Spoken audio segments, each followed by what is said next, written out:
Assalamualaikum warahmatullahi wabarakatuh. Perkenalkan, nama saya Salfaulia dengan NIM 1124 11390, program studi manajemen. Video kali ini dibuat untuk memenuhi tugas UTS dengan mata kuliah Berpikir Kritis dengan dosen pengampu Bapak Halipi Hajizan SPT MM. Pada kesempatan kali ini, saya akan membahas satu berita yang mungkin sudah cukup banyak orang tahu, yaitu tentang beberapa pabrik besar di Indonesia yang mengalami kebangkrutan di era Prabowo.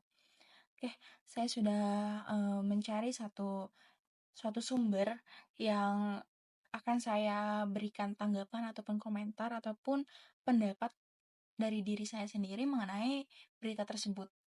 Sebagai mahasiswa jurusan manajemen, saya memandang fenomena kebangkrutan dan penutupan sejumlah pabrik besar di Indonesia seperti Sritex, Sanken, PT GNI, Yamaha sebagai sinyal krisis industrial yang tidak bisa diabaikan.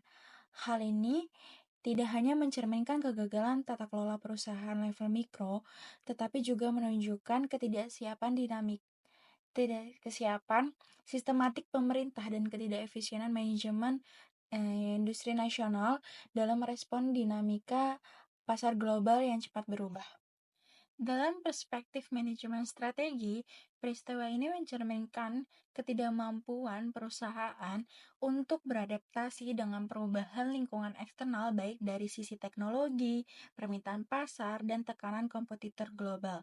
Ketika perusahaan-perusahaan besar seperti Sritex dan Yamaha gagal dalam merespon tekanan ini, maka kebangkrutan adalah konsekuensi dari lemahnya strategi jangka panjang dan inovasi yang tidak berkelanjutan.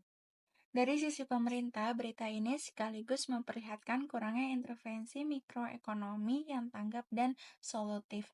Pemerintah semestinya hadir sebagai penstabil intensif fiskal, terus pelindung industri strategis, serta fasilitator hubungan industrial yang adil. Sayangnya minimnya perhatian terhadap peringatan dini terhadap industri tekstil atau manufaktur menyebabkan ribuan pekerja kehilangan pekerjaannya secara mendadak. Sebagai mahasiswa manajemen, saya memandang bahwa peristiwa ini merupakan kombinasi dari kegagalan operasional internal perusahaan dan kelalaian regulasi dari pemangku kebijakan eksternal. Ini menjadi peringatan keras bagi para pelaku industri, akademisi, dan pemerintah untuk melakukan introspeksi dan reformasi mendalam di sektor industri nasional. Baik, selanjutnya saya akan memaparkan satu persatu tentang kebangkrutan pabrik yang bangkrut di Indonesia. Kenapa sih sebabnya mereka bisa mengalami kebangkrutan? Yang pertama ada PT Sritex. Kebangkrutan Sritex yang diakibatkan oleh gagal bayar obligasi senilai 1,6 miliar US dollar dan kesulitan likuiditas menggambarkan kegagalan dalam manajemen keuangan dan pengelolaan krisis. Bukti medianya itu berada di Reuters.com Oktober 2024 yang menjelaskan bahwa Sritex gagal bayar utang obligasi senilai 1,6 miliar US dollar dan mengalami kesulitan likuiditas yang signifikan. Sekitar 50.000 pekerja terancam kehilangan pekerjaannya. Dampak manajerial dari PT Sritex yaitu Sritex harus melakukan restrukturisasi utang dengan melibatkan kreditor dan lembaga keuangan untuk keberlanjutan operasional. Manajemen harus lebih produktif dalam mempersiapkan cabang kas yang cukup untuk menghadapi krisis. Baik, yang kedua yaitu ada PT GNI. Konflik ketenagakerjaan di PT GNI mencerminkan kegiatan manajerial dalam Human Resource Management, terutama dalam mengelola standar keselamatan kerja dan keadilan antar pekerja. Buktinya tercantum pada Bisnis.com Januari 2023 harian terbit yang menyebutkan bahwa kerusuhan di PT GNI menyoroti buruknya pengawasan ketiga dan adanya perlakuan perbedaan antara pekerja asing dan lokal. Dampak manajerial dari PT GNI yaitu manajemen SDM perlu memperhatikan standar keselamatan kerja atau K3 dan berfokus pada keadilan di tempat kerja untuk menghindari konflik. Pelatihan komunikasi dan peningkatan kesejahteraan pekerja juga harus menjadi fokus utama guna menjaga hubungan industrial yang harmonis. Baik, selanjutnya ada Sanken Indonesia. Keputusan Sanken untuk menutup operasionalnya di Indonesia disebabkan oleh ketidakmampuan dalam berinovasi. Sanken tidak dapat mengikuti perkembangan desain produk dan teknologi baru yang dikembangkan oleh kantornya di Jepang, yang membuatnya kehilangan daya saing di pasar Indonesia. Bukti medianya ada di Warta Ekonomi 2024 yang menyebutkan bahwa Sanken Indonesia bangkrut karena tidak mendapat pembaruan desain dari Jepang. Sebanyak 457 karyawan terkena dampak. Dampak materialnya yaitu Sanken perlu lebih fokus pada riset dan pengembangan produk di Indonesia. Agar dapat menciptakan produk yang relevan dengan pasar lokal, mereka juga perlu responsif terhadap perubahan teknologi dan perubahan selera konsumen. Yang keempat ada Yamaha. Penutupan dua pabrik Yamaha di Indonesia dan relokasi produksi ke negara lain.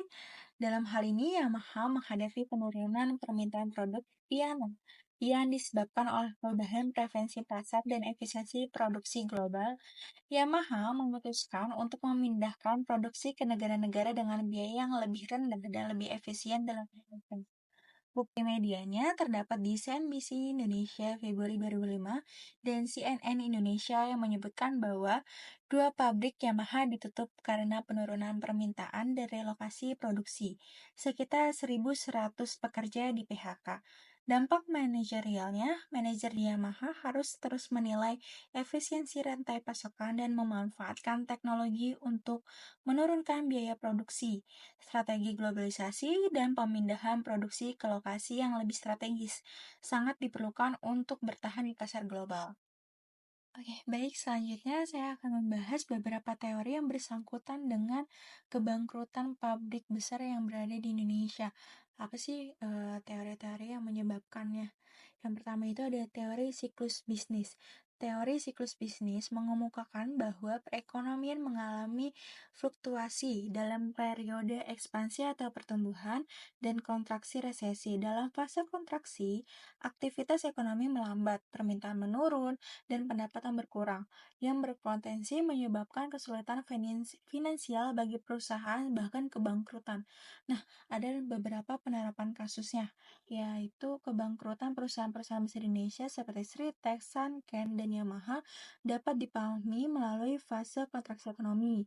Sejak pandemi COVID-19, perekonomian Indonesia mengalami penurunan tajam yang mengakibatkan penurunan permintaan produk baik dari konsumen domestik maupun pasar ekspor. Nah, contohnya itu ada di Sritex. Perusahaan tekstil terbesar di Indonesia mengalami kegagalan bayar utang sebesar 1,6 miliar US dollar karena penurunan permintaan di pasar global, terutama akibat penurunan konsumsi produksi tekstil. Yang kedua ada Yamaha. Yamaha terpaksa tutup pabriknya karena penurunan permintaan untuk produk piano yang mencerminkan kontraksi dalam industri musik. Menurut teori ini, perusahaan-perusahaan ini terkena dampak negatif dari kontraksi ekonomi yang membuat mereka kesulitan beradaptasi dan bertahan.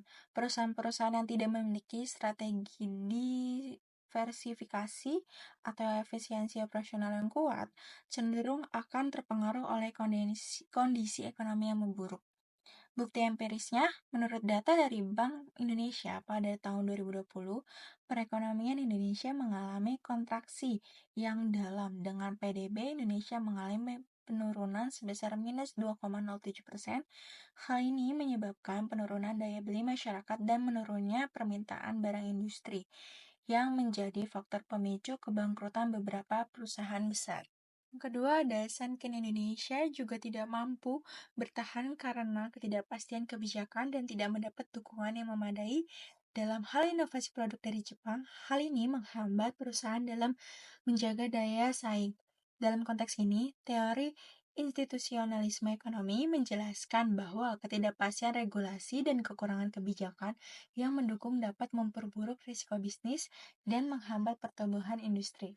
Bukti empirisnya sumber dari World Bank menunjukkan bahwa Indonesia memiliki peringkat kemudahan berbisnis yang cukup rendah dalam beberapa tahun terakhir, terutama terkait dengan kebijakan ketenagakerjaan dan prosedur perizinan yang tidak efisien. Hal ini mengindikasikan bahwa masalah regulasi dan kebijakan yang tidak efektif berkontribusi terhadap kesulitan yang dihadapi oleh perusahaan-perusahaan besar. Yang ketiga ada teori manajemen strategis.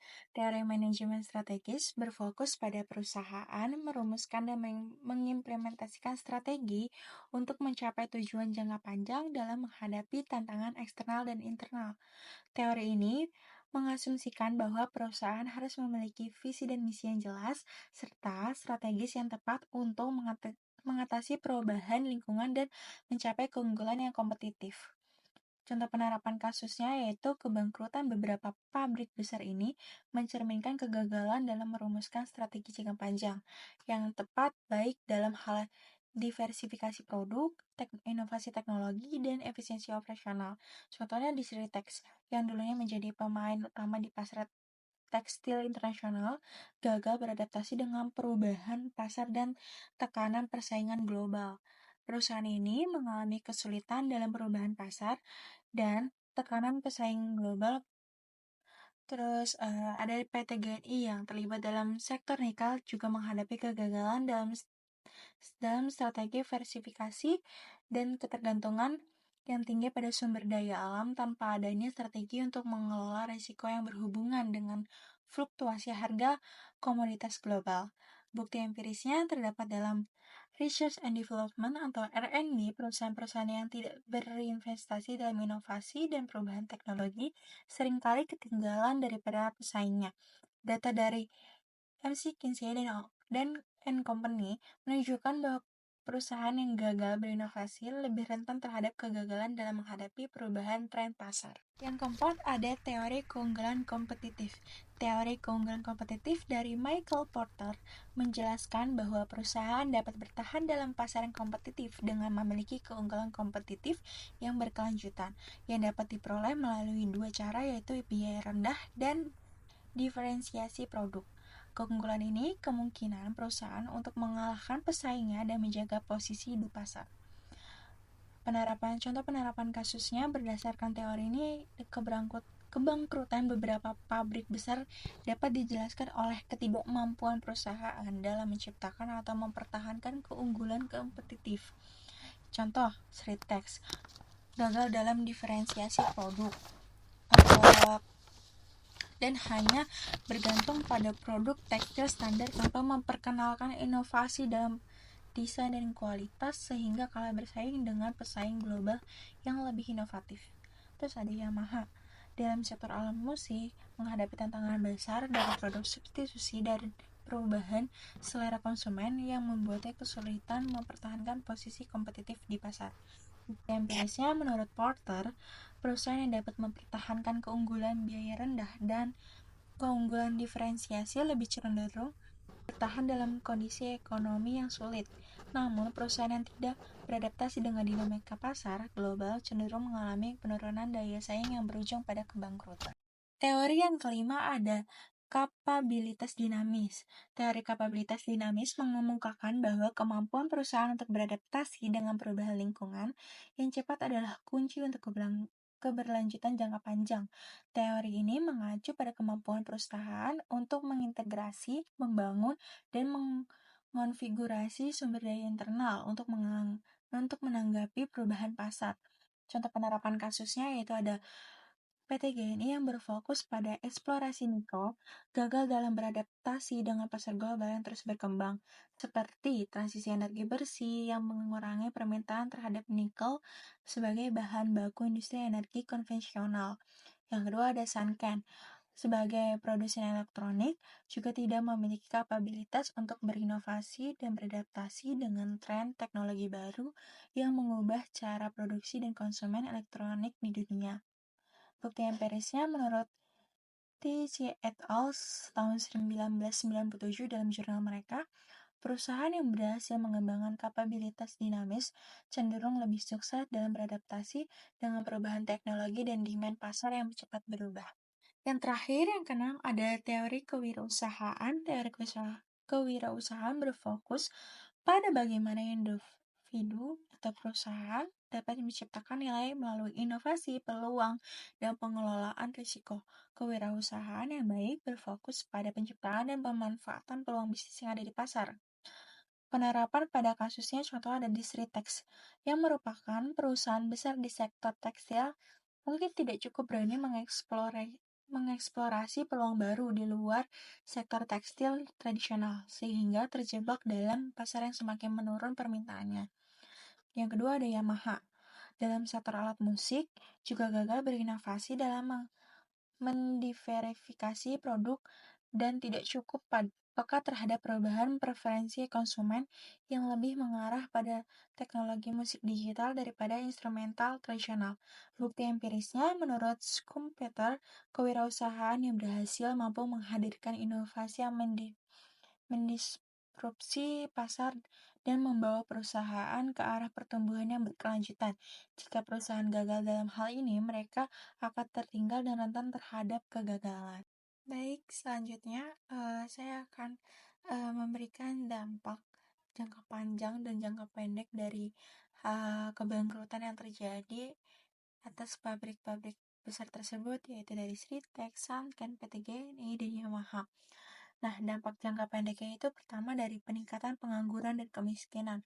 Salah satu dampak langsung yang paling terlihat dari kebangkrutan perusahaan-perusahaan seperti Sritex, PT GNI, Sanken, dan Yamaha adalah PHK massal yang menyebabkan peningkatan angka pengangguran. Hal ini dapat menyebabkan penurunan daya beli masyarakat yang selanjutnya mempengaruhi perekonomian domestik secara keseluruhan. Dalam jangka pendek, hal ini berisiko memperburuk kemiskinan dan mendorong ketegangan sosial. Terus yang kedua ada penurunan kinerja ekonomi sektor manufaktur. Kebangkrutan ini secara langsung mengurangi kontribusi sektor manufaktur terhadap terhadap PDB Indonesia yang sebelumnya menjadi sektor yang signifikan dalam perekonomian negara. Dengan hilangnya beberapa pabrik besar, produk manufaktur Indonesia berkurang, mempengaruhi supply chain, serta meningkatkan ketergantungan terhadap impor. Yang ketiga, gangguan pada rantai pemasokan atau supply chain. Pabrik-pabrik besar yang bangkrut berperan dalam rantai pasokan industri yang lebih luas. Kehilangan kapasitas produksi mereka akan menyebabkan gangguan pada industri yang bergantung pada produk mereka, seperti industri otomotif, elektronik, atau tekstil yang juga beresiko mengalami penurunan produksi dan penutupan. Untuk dampak jangka panjangnya juga ada, yaitu ada stagnasi ekonomi. Dalam jangka panjang, ketidakmampuan untuk menghidupkan kembali perusahaan-perusahaan yang bangkrut bisa menyebabkan stagnasi ekonomi. Tanpa adanya inovasi, perusahaan yang bangkrut bisa menyebabkan stagnasi ekonomi atau reformasi struktural. Indonesia beresiko kehilangan daya saing di pasar global, mengingat banyaknya pesaing yang lebih adaptif dan fleksibel terhadap perubahan pasar. Nah, yang kedua ada perubahan dalam pola investasi. Investor asing dan domestik mungkin mulai melihat Indonesia sebagai tempat yang berisiko tinggi untuk berinvestasi. Kepercayaan investor terhadap stabilitas politik dan ekonomi negara dapat menurun yang berpotensi menghambat arus investasi di masa depan. Hal ini mengarah pada berkurangnya lapangan pekerjaan serta pengurangan pertumbuhan ekonomi.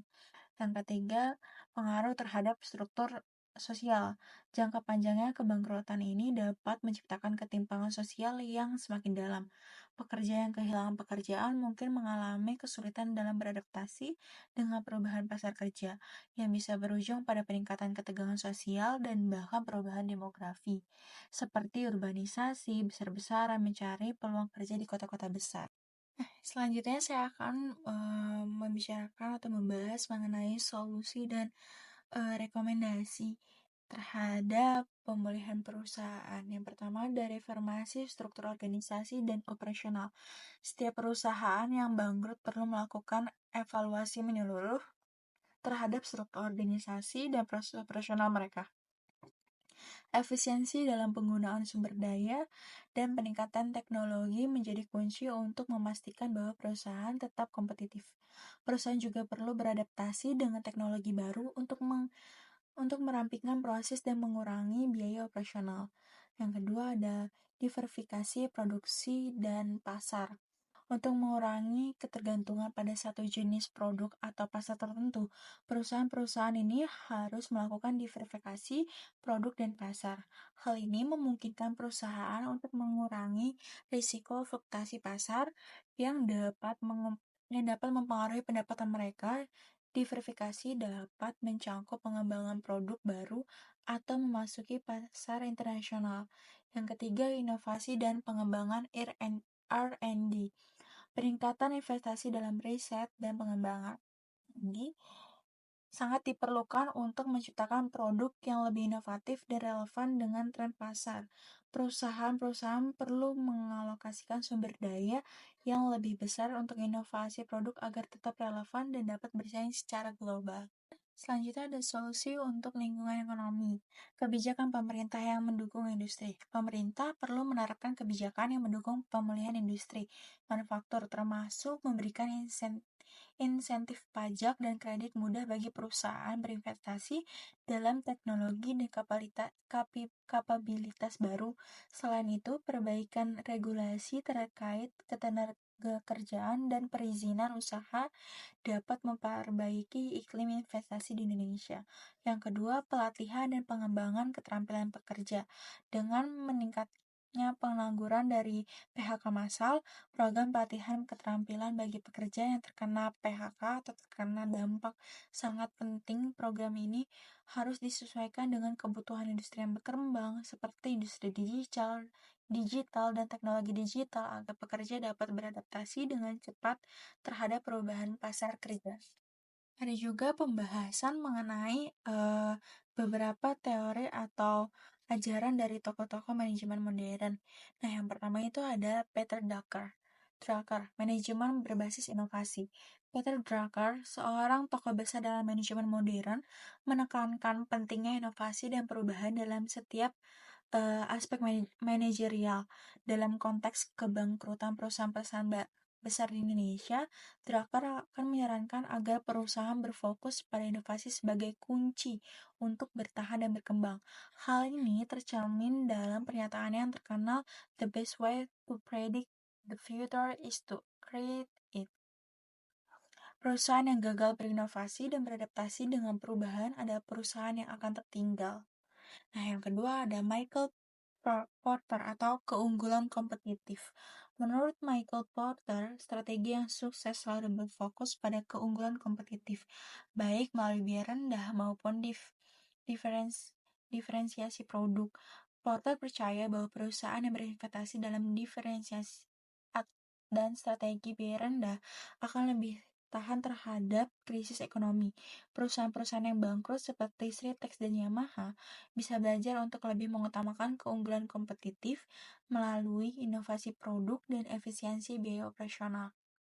Yang ketiga ada Clayton Christensen atau disruptive innovation. Christensen memperkenalkan konsep disruptive innovation yang menjelaskan bagaimana teknologi baru dan ide-ide inovatif bisa mengubah seluruh industri. Perusahaan-perusahaan yang gagal beradaptasi dengan perubahan ini, seperti terjadi pada Sanken dan Yamaha, adalah contoh dari kegagalan untuk memanfaatkan inovasi disruptif. Perusahaan perlu mengeksplorasi dan mengimplementasikan inovasi yang dapat berubah paradigma pasar. Yang terakhir adalah kesimpulan. Nah, Kesimpulannya yaitu kebangkrutan pabrik-pabrik besar seperti Sritex, PT GNI, Sanken, dan Yamaha menggambarkan betapa rentannya sektor manufaktur Indonesia dalam menghadapi krisis global dan tantangan domestik. Dampak yang timbul dari penutupan dan kebangkrutan ini meluas, mempengaruhi ekonomi, sosial, dan manajerial. Namun dengan pendekatan yang tepat, tantangan ini dapat diubah menjadi peluang untuk memperkuat fondasi ekonomi Indonesia. Nah, dampak ekonomi, kebangkrutan perusahaan-perusahaan besar menyebabkan penurunan kontribusi sektor manufaktur terhadap PDB Indonesia, peningkatan angka pengangguran, serta menurunnya daya beli masyarakat. Hal ini beresiko memperburuk kondisi sosial dan ekonomi dalam jangka pendek dan panjang. Dampak sosialnya, penutupan pabrik-pabrik besar meningkatkan ketegangan sosial dengan pekerja yang kehilangan pekerjaannya dan kesulitan untuk beradaptasi di pasar kerja. Konflik sosial terkait ketidakadilan antar pekerja saing dan lokal juga memicu ketidakstabilan industri. Yang terakhir, dampak manajerial. Manajemen perusahaan harus lebih responsif terhadap perubahan pasar, meningkatkan inovasi, efisiensi operasional, serta memperhatikan kesejahteraan pekerja.